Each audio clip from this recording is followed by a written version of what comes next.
I love boxing. And if you don't like me, you don't like your motherfucking self. Cause I like to get them kicked. Yo, she ain't recognize your ass, man. That's another knockdown. He's not getting up, Jim. He's not getting up, Jim. He's not getting up. No, he's been knocked out. Welcome. This is another edition of the Glassjaw podcast. I have Dean here with me. No Adam today. This is going to be a podcast that's always changing. We're going to keep tweaking how the podcast goes and how we record it and what we actually do on the podcast. So we are going to take turns this time. I'm going to ask Dean some challenging questions, and he'll ask me some challenging questions, and we'll give each other our answers. And you can chime in afterward with the comments or emails about what you thought, and including a pretty cool question at the end that I've got planned for Dean that he's not ready for. All right, Dean, so why don't you go first? What is your first question for me? Why the fuck's it been so long since I've been on one of these? I'm glad to be You back. were on timeout. You were on timeout. The last time we heard from you. Yeah, you were placed on the naughty list. We had to give you a timeout. There were too many curse words. You insulted everybody's favorite fighter, I think. All right. Well, I'm not You were going to racist. apologize for that. All that.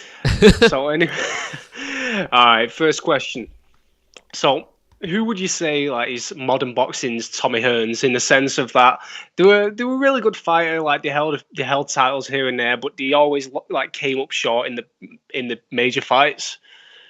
Well, do they have to have a rocket of a right hand? No, just in the sense that maybe they got a super fighter too, and that's where they just came up short. They found the level, and it just wasn't at the very elite level. Okay, so let's rule out who it's not. It's not Andre Ward. It's not Carl Froch. It's not Floyd Mayweather. It must be Manny Pacquiao. And now, no, I'm kidding. It's not Manny Pacquiao. He did win some of those big fights that he was in. I'm going to go with Erislandy Lara, now that I think about it. Now, just because I don't think anybody truly fits perfectly. I mean, if you're listening, you might think of somebody better.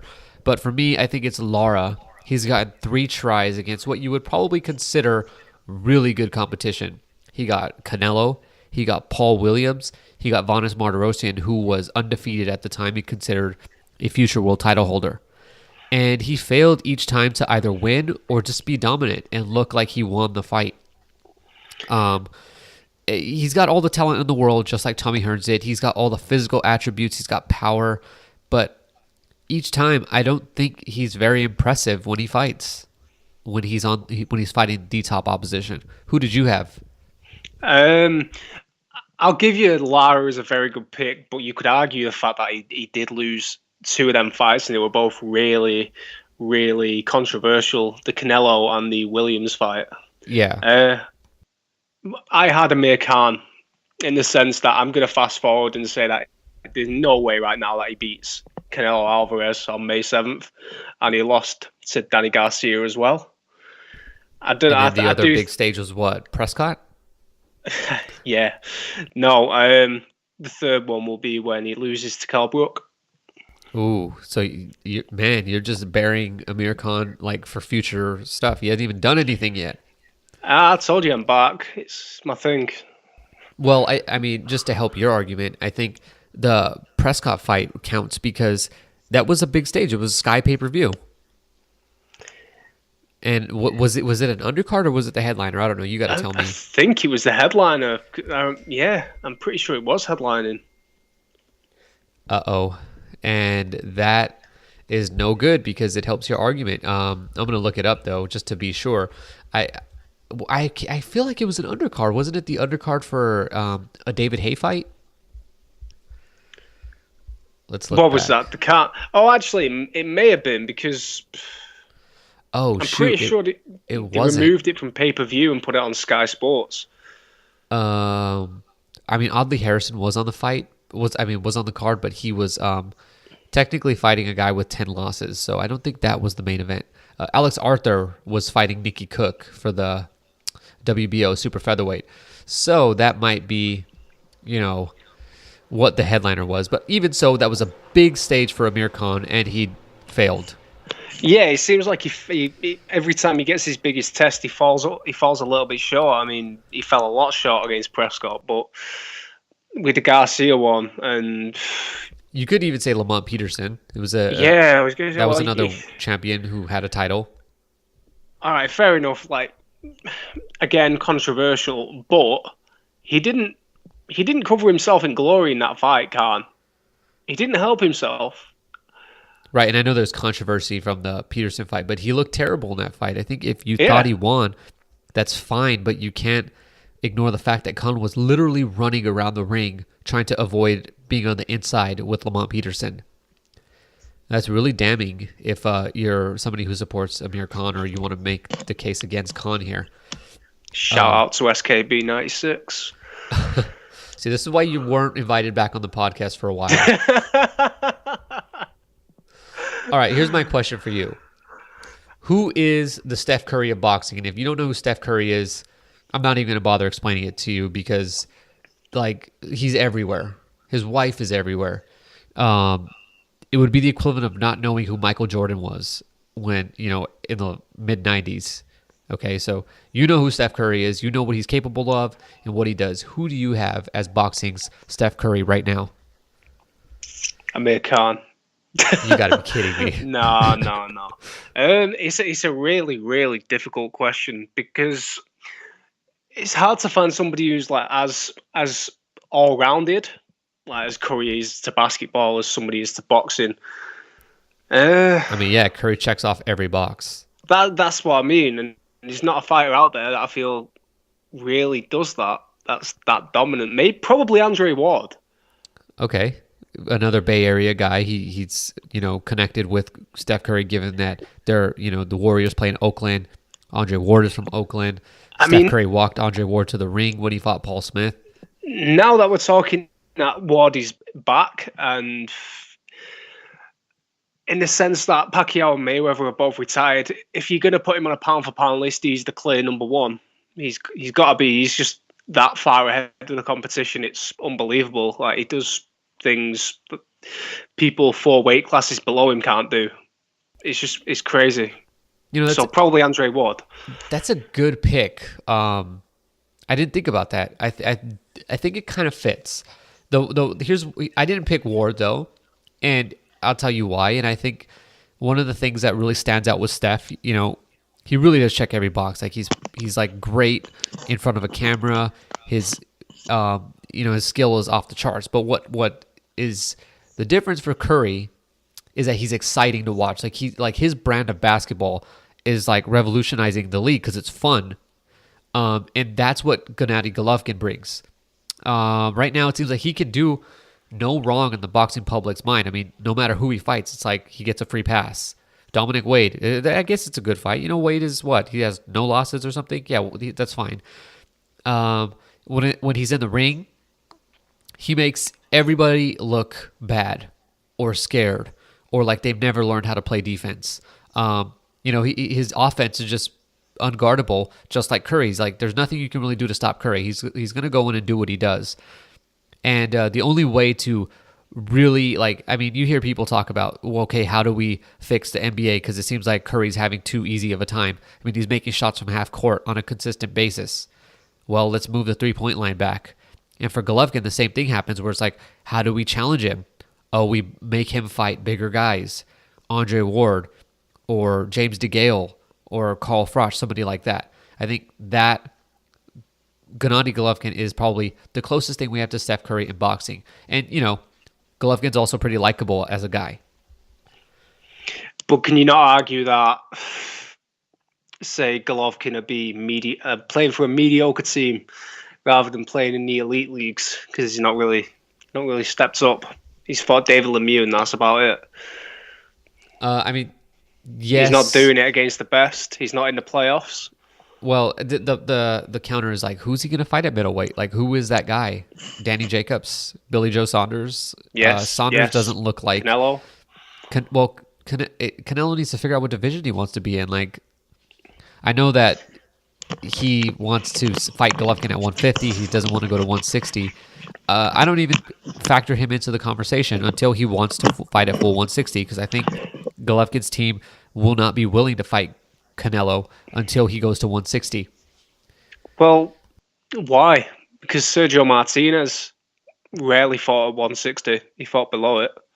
That's not true. He fought below 160 once when he fought Miguel Cotto, but all of his other defenses at middleweight, Golovkin once comes he in under became... 160. What's that? Golovkin's come under 160 a few times. Yeah, I mean, Sergio And Martinez certainly... Cotto set the catch weight for Canelo, not the other way around. Right, and I think, if we're going to compare... I mean, Sergio would have been perfect for the Curry comparison because he did it all. Yeah. And then he also had this thing of because Curry, what makes him so likable for a lot of people, you rarely hear people dislike Curry, is that he's a little dude who figured out how to game the system.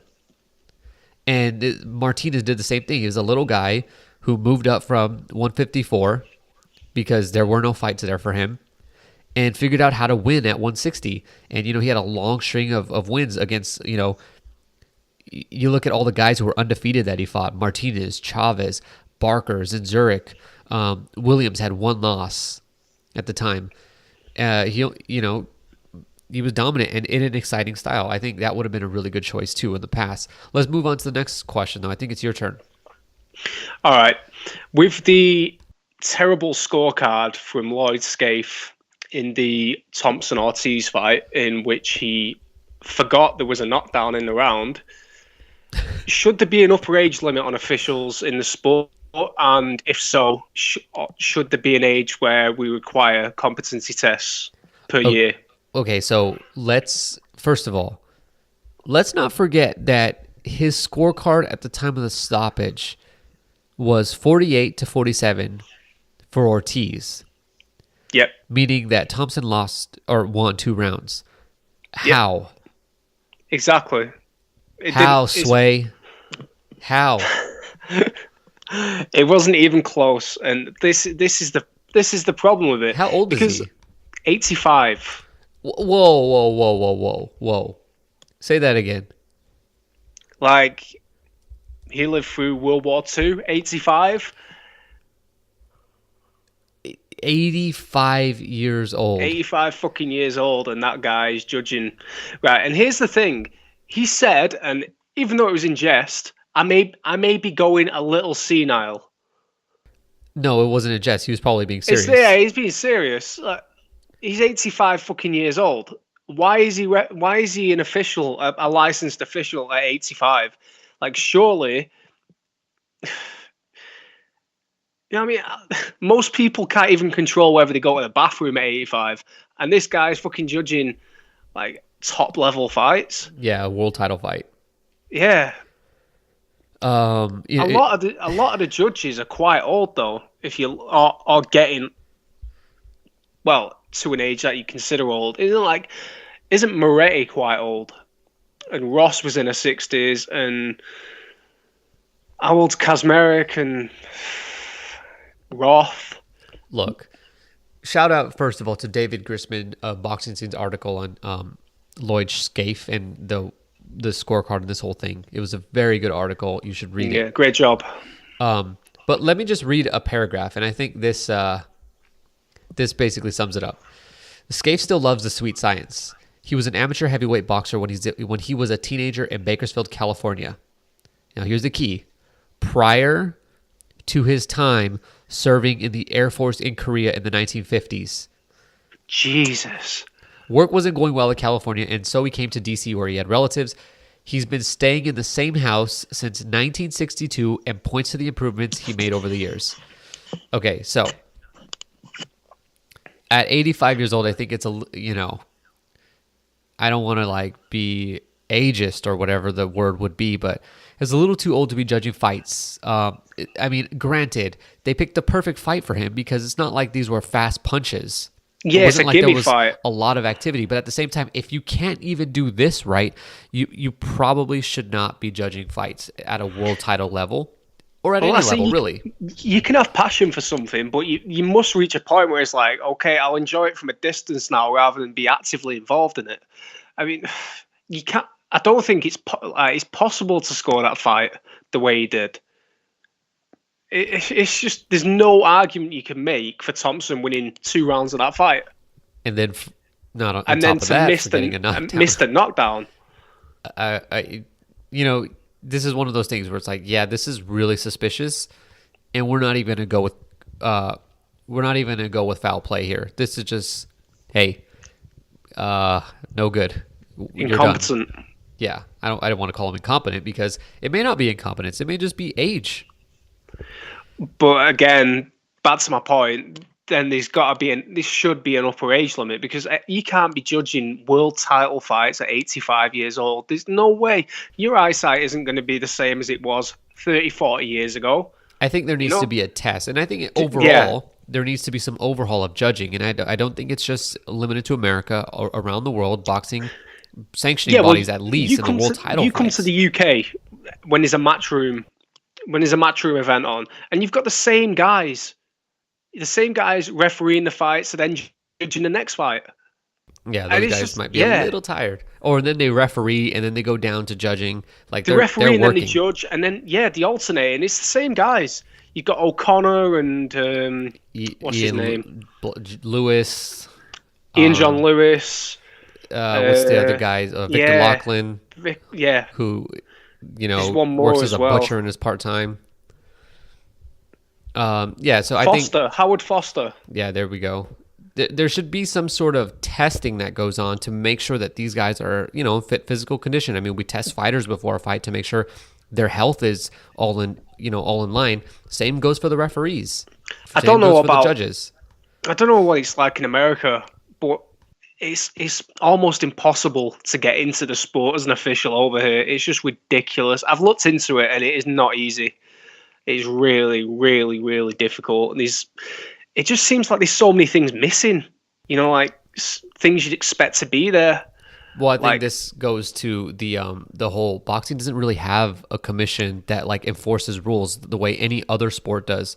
So it's really like you got to know somebody. It's a good old boys club where if you're in, you're probably brought in by somebody else, and anybody else who's planning to come in, you better know somebody who's in the sport.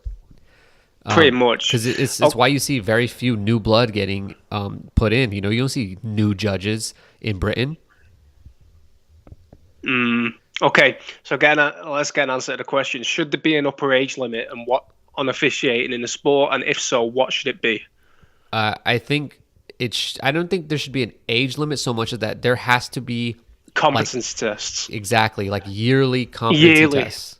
Because when you get to a certain age over here, when you're driving, it might be 70 something. You have to do a yearly test to make sure you're competent. And that's just a safety thing. If you're an old judge, you could let something go on a little too long, and that could be the difference between somebody getting seriously hurt in the ring or not. I think we both agree on that point. So let's go with my next question, which is, what would be a bigger upset or shocking result than Leicester winning Barclays Premier League? Go on, say that again. Say that name again. Leicester. Leicester. That doesn't make any sense. That is Leicester. There's a C in there. It's Leicester. Well, I guess it's spelled Leicester. Leicester. Leicester. Well, can you say what's the other one? Let me just write it out for you. Let's see if you can. Can you say that? Worcester. Worcester. That doesn't make any sense, right? Well, there's a sauce, and they call it Worcestershire sauce. Worcester. Yeah. Is that right? Worcester? Yeah. Worcester. But there's an H in there, like Chester. All right. Anyway, Leicester winning the Premier League boxing equivalent. Because that's completely unlikely. They were 5,000 to 1 at the start of the year to win it. Jesus. Yeah, and you couldn't get further out odds. That was the absolute limit, and that was the It's not going to happen. Fuck you. Put all your money on it. This is a banker. You are giving us money. And guys have been cashing out like incredible sums of money, like 100 grand, who put the bet on at the start of the season. Oh, wow. Yeah. Anyway, boxing's equivalent.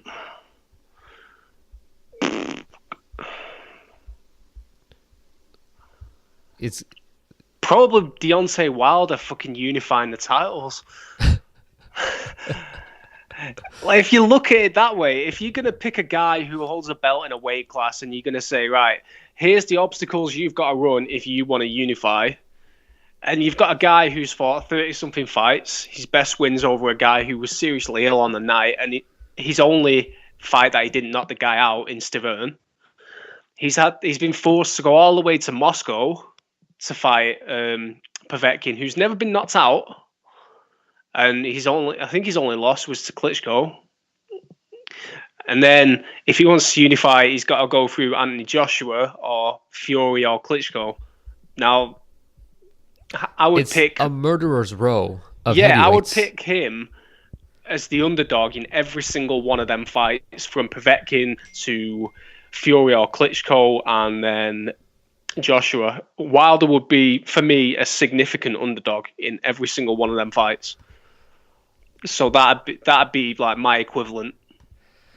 Well, mine is, you picked like a whole thing, and I guess it fits more so because like it's not like that it was one game; it was an entire season. I would pick Amir Khan beating Canelo because I didn't think about it that way. I just wrote that because look, Khan has a deck stacked against him. He's smaller. He's got to come up in weight. He doesn't have the firepower. He certainly doesn't have the defense to deal with the guy who's going to pressure him, who's going to come after him and try to get him on the inside. A year ago, people probably thought Amir Khan's plan this right now in boxing is to get a big fight, cash out, most likely fight Kell Brook, and it still might be.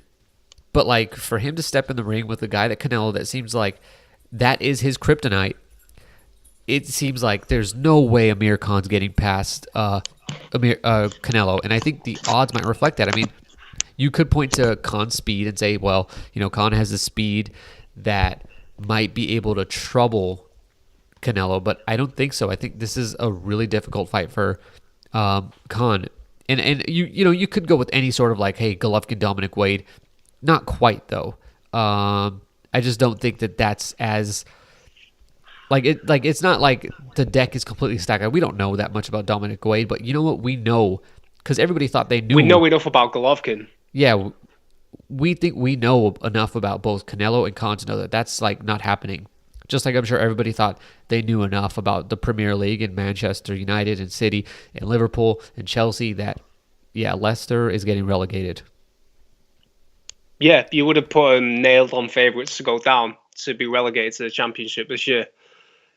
And if you don't know what relegated means, it means you get kicked out of the league and sent to a lower tier league, like the minor leagues, which is awesome. Like, if we could do that in boxing, that would be hilarious. You're back to the amateurs. All right, my next question then. Who is going to be top ranks next big star now that Pacquiao is retired? Well, look, the common answer here is going to be Terrence Crawford, right? Right. But are you sure? Like, no. Really? Is anybody sure that Crawford... I think at some point Crawford's going to get more and more defensive as a fighter because the offenses of his opponents are going to get better. And Crawford is a skilled defender. Especially the bigger the opponents he's facing, because he's going up in weight classes, and if he goes to welterweight, them welterweights are going to hit harder than guys who were at lightweight. And the other thing that what really made Pacquiao that Crawford doesn't have is that the guys he was facing, that was some terrible grammar, they had the offense that perfectly complemented him. Like, he was all offense. Well, guess what? Eric Morales is all offense, and so is Juan Manuel Marquez. Those guys made for fantastic fights with Pacquiao simply because Juan Diaz, because Ricky Hatton. they just, it was like you adding gasoline to fire every time.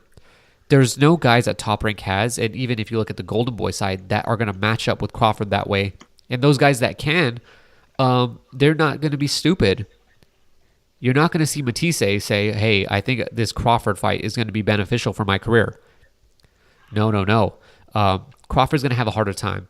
I think what's more likely for Top Rank is that their guy's going to be Oscar Valdez. I think Valdez has an all-action style. He kind of reminds me of the way Marquez used to fight, where Marquez could box, but he really was more interested in like knocking you out and like punishing you. And Valdez, he's able to speak both Spanish and English, throws a lot of punches. He seems like a good guy. I think that's the guy who is going to most likely get the best chance at, getting a pay-per-view deal. Who do you think? Ik Yang. No. No, I think you've hit the nail on the head about that, because Pacquiao was sort of like, he was always going to be like the star, the number one seller for Top Rank, and now he's gone. People were all thinking, oh yeah, it's going to be Crawford, it's going to naturally be Crawford. Pacquiao will face Crawford, and then if Crawford beats him, it'll be like the hand in the torch. Never happened.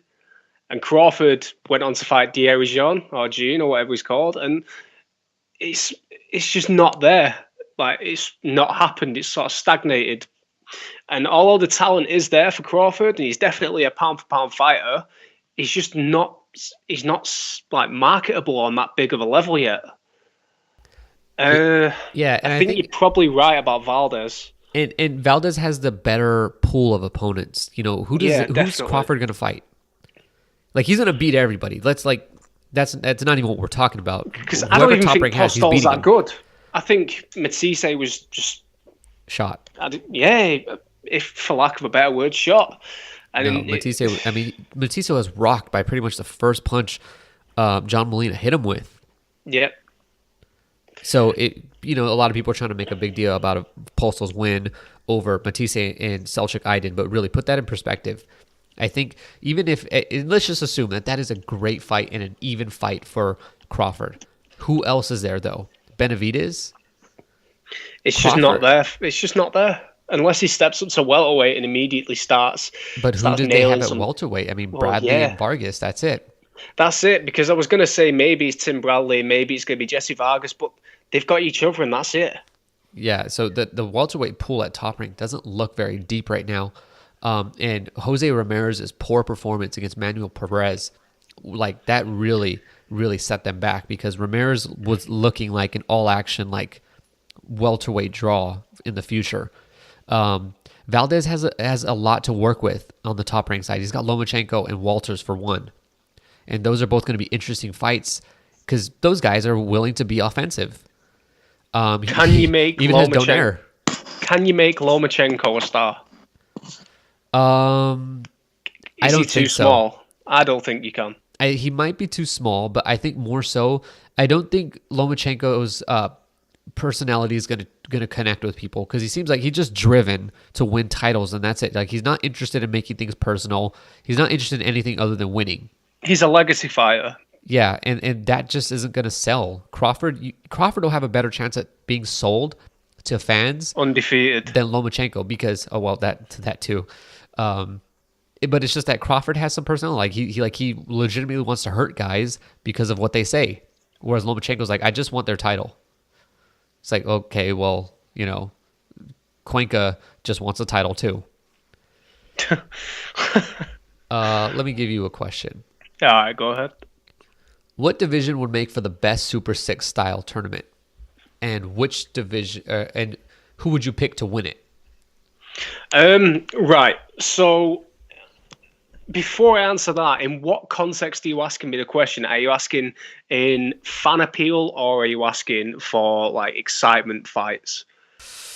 The combination that brings fan appeal, the best fights, and has the highest level of skill, and I think most importantly, where there isn't a clear favorite.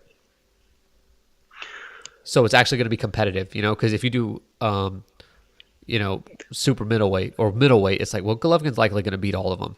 Yeah, I'd argue if we're going for fan interest as well, then I'd probably argue heavyweight or welterweight. Probably heavyweight, because Klitschko's been shown to have weaknesses, and he's been shown there's a blueprint there how to beat him now. It's lateral movement. If you can incorporate that into your style, then you're going to give him a tough fight. And Fury displayed that. And then you've got Fury, who a lot of people say still doesn't have a chin, and if you can catch him, he's going to go. And then you've got Joshua. Who nobody has a chin. Yeah, he's Joshua, who people say he's unproven. He's 16 fights in, and he's got a belt that he shouldn't really have, but he's now there in contention. You've got Povetkin, who's very, very strong. Like, he's a strong guy, especially all when around. he fights in Russia. Yeah, I mean, his only loss was to Klitschko, and that was at a time when Klitschko was just completely dominant.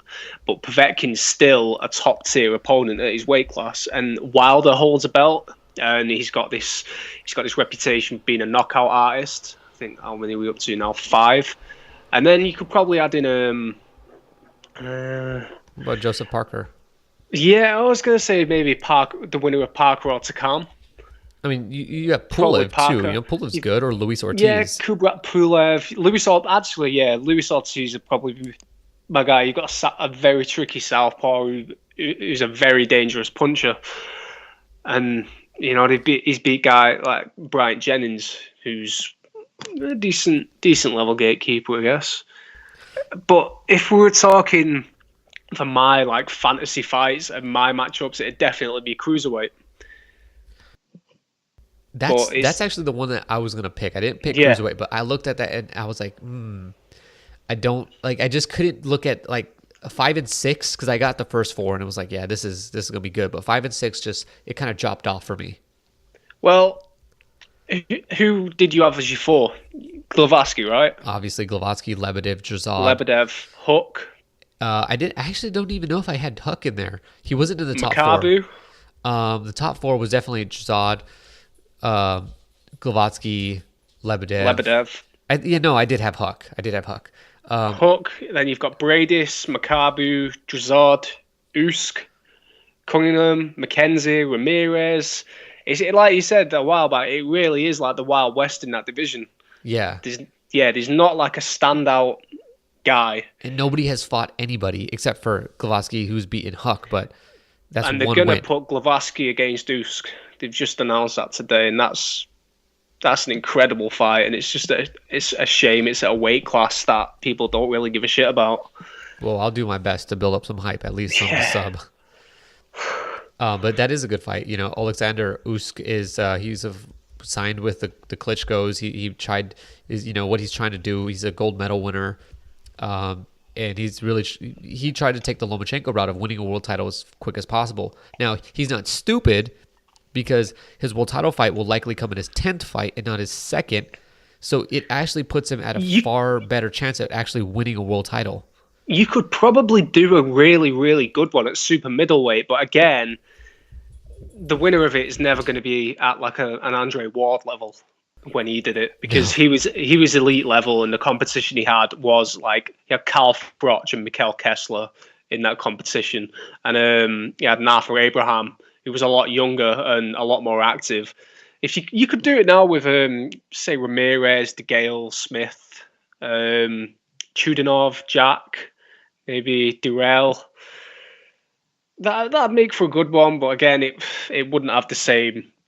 It wouldn't be as big as the one that had Froch, Ward, Kessler, Abraham, Taylor. It's just, so probably heavyweight if we're going for fan appeal, and personal choice would be cruiserweight. I think mine. I try to look at what would do both, and that is completely wide open. Because I want a tournament where you're like, hey, I have no clue who's gonna win other than who I like. And so I picked super featherweight. You have Uchiyama, who's been the long-reigning champion, but he's getting old. You have Francisco Vargas, who just came out of a war with Takashi Miura. And we actually don't even know how good Vargas is. You know, Yeah, he took just as much as he gave. You have Nicholas Walters, that's 3. Javier Fortuna, who's a 4. big punching guy. You have Jose Pedraza, Pedraza, 5, who yeah. looked fantastic. You have Lomachenko, who's coming up for Walters, so you can throw him in if you want. And then you have Mura if you don't want to put Lomachenko in. I'd throw Salido in. You could throw Salido in, but I don't really like. But I mean, you could go 8 in this division. You can go Uchiyama, Yeah. Vargas, Walters, Mura, Fortuna, Pedraza, Lomachenko, and Salido. I mean, I'd even like to see Steven Smith get in there. Yeah, there's a lot of talent depth in that division. And Again, it is just a big shame that it's a smaller weight class. and which one of these fights that if you look at is not going to be entertaining to watch? You know, Pedraza Walters has that don't blink feel where like these guys will box on the outside, but you know that if they catch the other guy, they might go. Yeah. Lomachenko versus Pedraza, you know, Lomachenko throws a ton of punches, so that one is tricky. I think Fortuna Pedraza is probably the worst fight that you can make. But Fortuna is dangerous. He's a southpaw. Yeah. He's tricky. But I mean, any combination of Uchiyama, Vargas, Mura, Walters, that's dangerous. And Fortuna, like the first 5 that I had mentioned, that's a dangerous combination no matter how you do it. And if like you look, I don't know who the favorite is. Who would you pick to win that one? A super featherweight. Probably Lomachenko. I think he could outbox everybody, but can Yeah, I he walk think through both Vargas and Mura? No, he's not walking. He's not the type of fighter to walk through anybody. He's the type of fighter who'll just.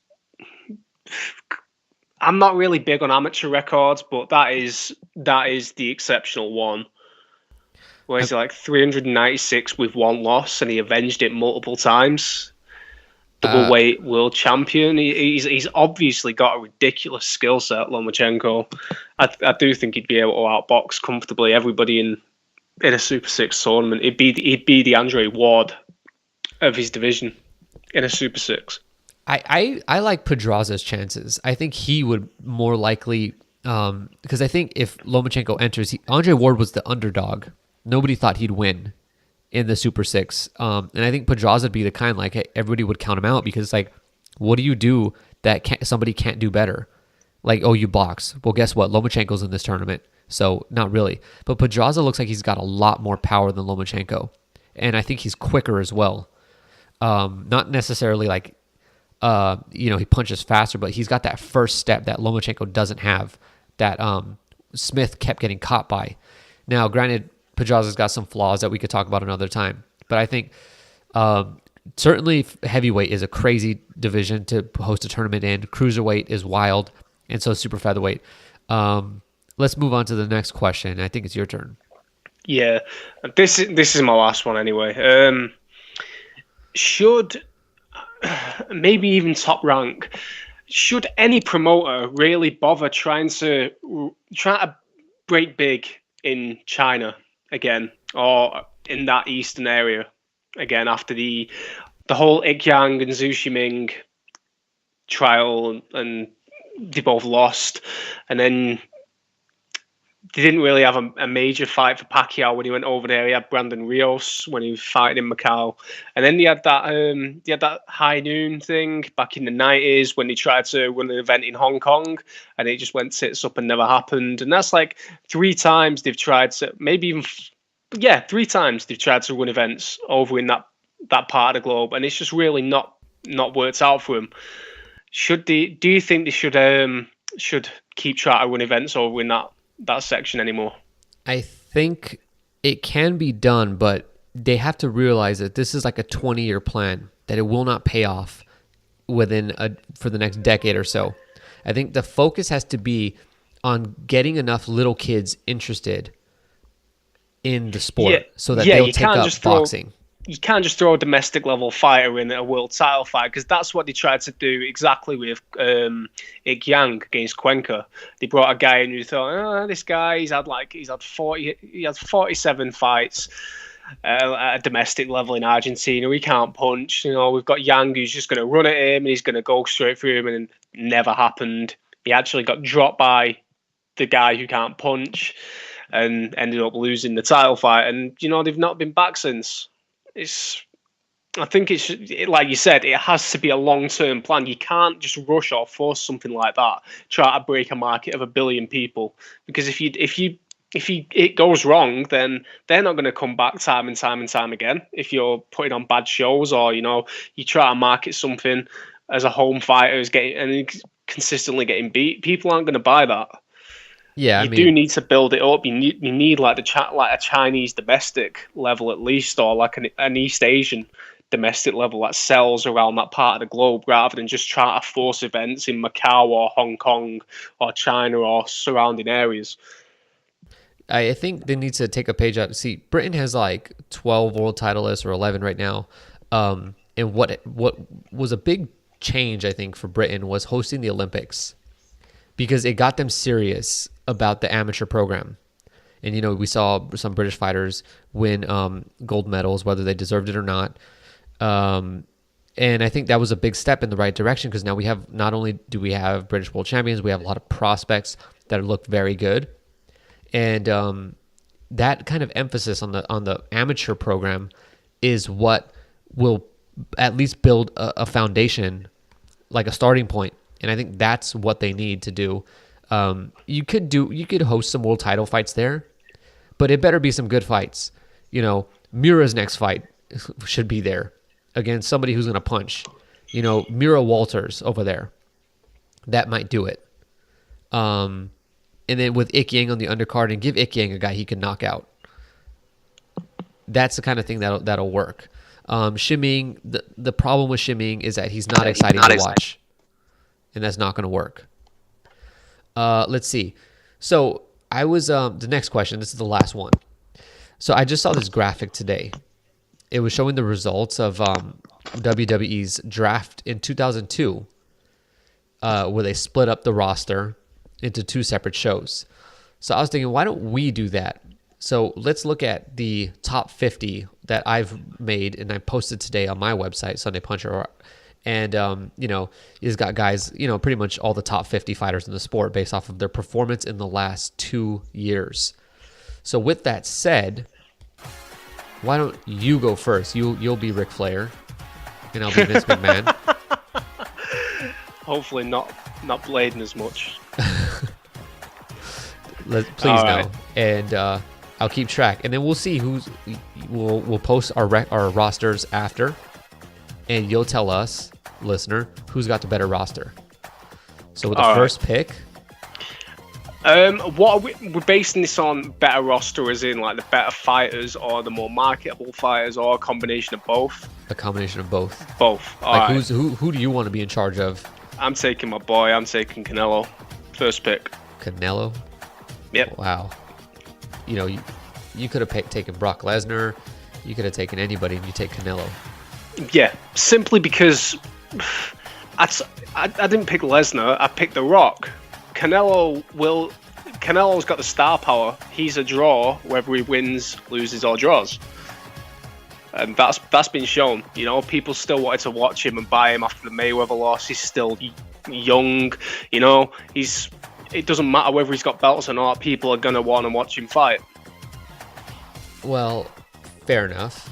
So with my first pick on the SmackDown brand, I will take Tyson Fury. You motherfucker! I knew that was coming as well, motherfucker. Because look, Fury's a heavyweight champion of the world. Who doesn't want a piece of him? Look at the pool of opponents that he has. Anthony Joshua, Vladimir Klitschko rematch. He's got Deontay Wilder, Alexander Povetkin, Joseph Parker. The list goes on.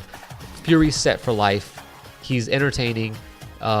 Certainly more entertaining than Canelo. Really, Canelo doesn't speak English. Fury does, and he speaks a lot. So I'm going to go, and he'll forever be known as a guy who punched himself in the face. He'll always be talked about. I'm going with Fury. All right. Okay. Second pick. I'm picking my Lesnar, and I'm going with Anthony Joshua. Wow. That seems, if ever there was a response pick, that's it. Anthony Joshua, and basically you want somebody to fight my guy? Yep, that's Okay. the guy. Well, I just want you to know my guy's going to beat your guy because my guy can box, and he happens to be My guy's got have the a money growing machine problem. behind him. and not. Never mind. I'm going to shut up. Okay, fine. Anthony Joshua. You know who I'm going to take with the second pick? I'm going to go with Gennady Golovkin. Now, I know that you're not too impressed with this, but if you're going to take Canelo, I want the guy who Canelo says he wants to fight and most likely will lose to. You're on the clock. Please don't pick I'm Not Ruined Wrong. I was going to pick Manny Othin. I'm picking Andre Ward as number 3. I'm taking Ward. You know that's my guy. Yep. That one hurts. He can come over to Raw. He can come over to the Premier brand.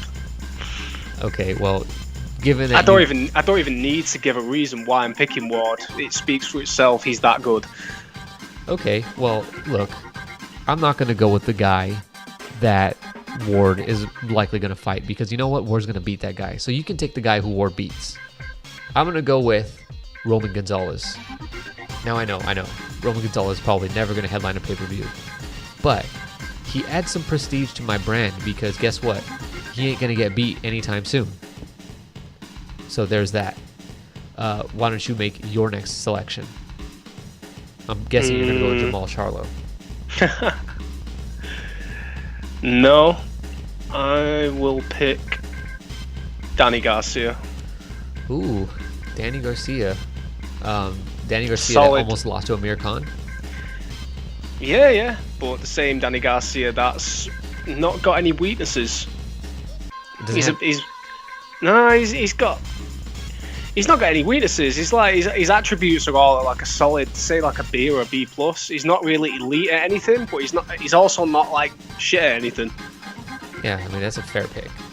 That's a fair pick. I'm gonna go with my next pick, and that is of course Carl Frampton.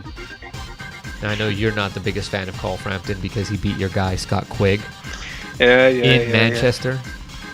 And that's exactly why I'm picking him. We may as well have been in fucking Belfast. There was nobody there. Are you kidding me? Was it Frampton getting booed? Yeah, there was only because Hearn hired a fucking marching band in one corner of the arena. Well, Like, I mean, for real, he hired a band to make some noise because there was that many fucking Irish people in the arena. are there a lot of Irish people in Britain in general?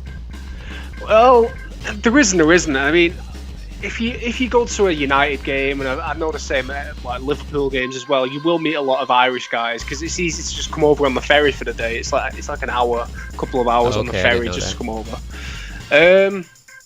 Yep, you're I on the will- clock. I will go with Leo Santa Cruz. Ah, come on now. You trying to corner the Mexican market? Oh, I've only got 2. True. I have none.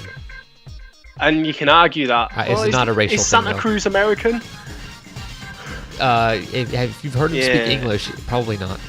Yeah, I'm going to pick Leo Santa Cruz simply because I think if I'm matching him against your guy, he's the perfect guy to beat Frampton. Okay. He's not going to beat him. But so now that you've done that, he's not going to beat him because he's not going to fight him. I'm not letting it happen. I'm definitely going to stick to the tradition of Carl Frampton. My next pick will be the guy who ultimately beats Canelo in about 3 years, maybe 2. Terrence Crawford. Enough said. Your turn.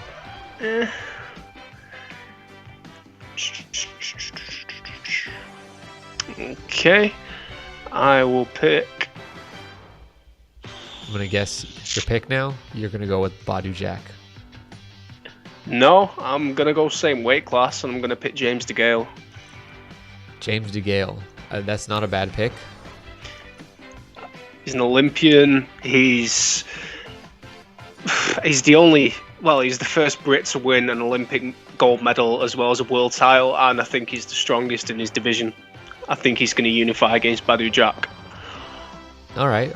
Well, if you want to take James DeGale, you've left me no choice, but I will take Sergey Kovalev. And it's a shame that I had to wait this long to take Kovalev, but guess what? I'm willing to take the loss to Andre Ward. I'm willing to do it because guess what? I have a win over Bernard Hopkins. You're on the clock. Okay, I will take Kell Brook. I knew it. I knew it. Because there's always going to be that Khan fight to fall back on. Because Brook can face his mandatories and he can do this and that, and he can sell cards out. That's been proven. He could sell Bramall Lane, which is Sheffield United's football ground, out easily. He could probably do Wembley with Khan. It's always there. Like the Wembley that Carl Froch fought in? Yeah, the Wembley in front of 80,000 people at Wembley. Okay. That's not even the biggest stadium, though, right? Isn't like the... No, it's the biggest in England. Oh, okay. Fair enough. Well, then, you've left me no choice. I'll have to go and pick, I hate to say it, Lomachenko. Because I know I'm not losing now.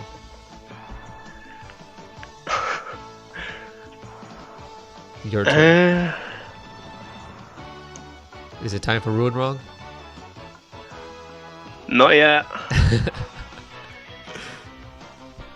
I will pick, and some trepidation with this, Rigondeaux. He's not on the list. Oh, we're doing the top 50. Fuck, right. Forget Rigondeaux then. Wait, is Lomachenko on the list? Yeah, Lomachenko's on the list. I had to edit him in because I messed up and accidentally put somebody who I shouldn't have put on the list. Can I edit Rigondeaux in? Why would you want Rigondeaux on your list? Because he beats Lomachenko.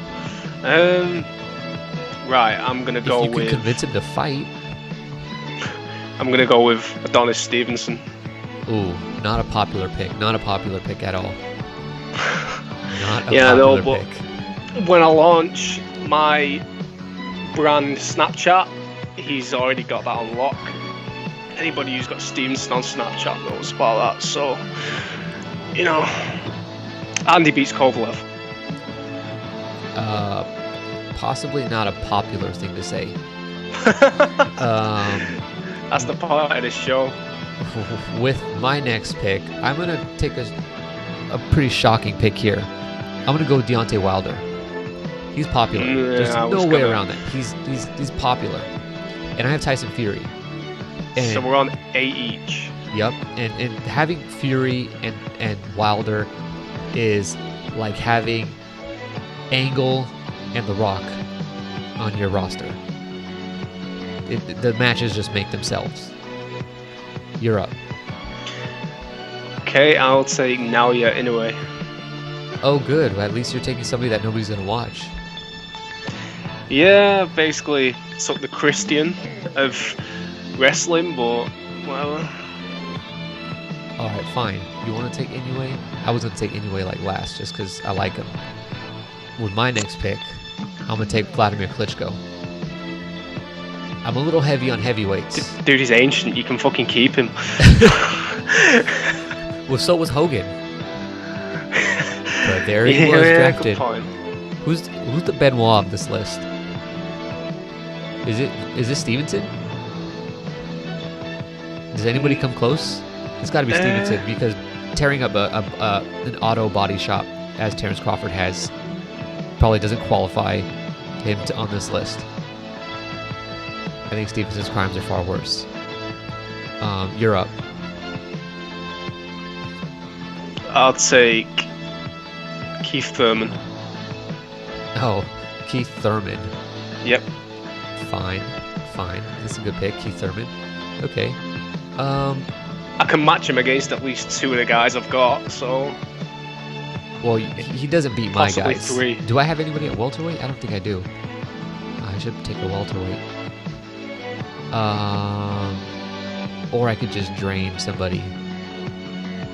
I think for my next pick, I'm going to go with Lee Selby.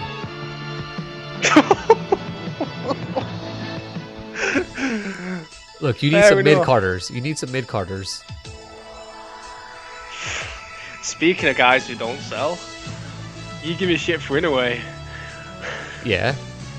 Hey, he's popular in Wales.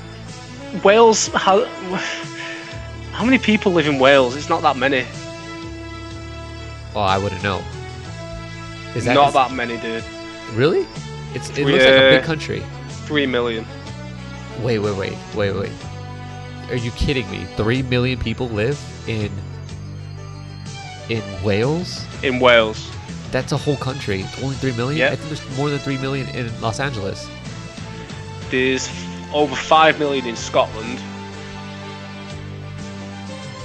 And 53 million in England. And that was the 2011 census. Wow. All right, so here's who I've got on my roster. I got Tyson Fury, Golovkin, Roman Gonzalez, Sergey Kovalev, Vladimir Klitschko, Terrence Crawford, HBO. Lee Selby, and Vasily Lomachenko, and Deontay Wilder. Like, who do you have that is going to top my guys? I have Canelo, Joshua, Andre Ward, Danny Garcia, Leo Santa Cruz, DeGale, Kell Brook, Adonis Stevenson, Inoue, and Thurman. I'm just going to point something out to you. It seems like you like a certain type of fighter. If you look at your list, there's something plenty of, like most of those guys have in common. Go on. I'm not going to say it. That's for the listeners to figure out, but you have a certain leaning. And so we will type these guys up and we'll put our lists on there and you can tell us who has the better roster thus far. And then we'll see who does better throughout the year. I think it'll be my guys. Although I did pick guys that might end up fighting each other. Really? Yeah. Who's Wilder losing to? Povetkin. Well, who's Frampton losing to? Who? Frampton. Leo Don't act Santa like- Cruz. He's not going to fight Leo Santa Cruz. Who's Crawford losing to? Who's Crawford fighting? Well, exactly, because he'll just beat him. Who's Ward losing to? It's not going to be your guy. Well, come on, Ward. Let's. I'll admit, Ward is Come on, basically the Hogan of WCW here. He's gonna book how his finishes go. Well, fucking Ward, don't leave until pick number 5. That's all I'm going to say. Well, he doesn't sell. There were guys that sell more than Ward. And plus, you threw me off. You threw me off when you picked Joshua. I had to go into reaction mode. All right, thank you for listening to this version of the Glass Jaw podcast. This podcast will return eventually. New coat, huh? That's nice. Did you buy it? Yeah, right. You seeing that bitch motherfucker again. You know who I'm talking about. That slick back patty with all the gold in his mouth.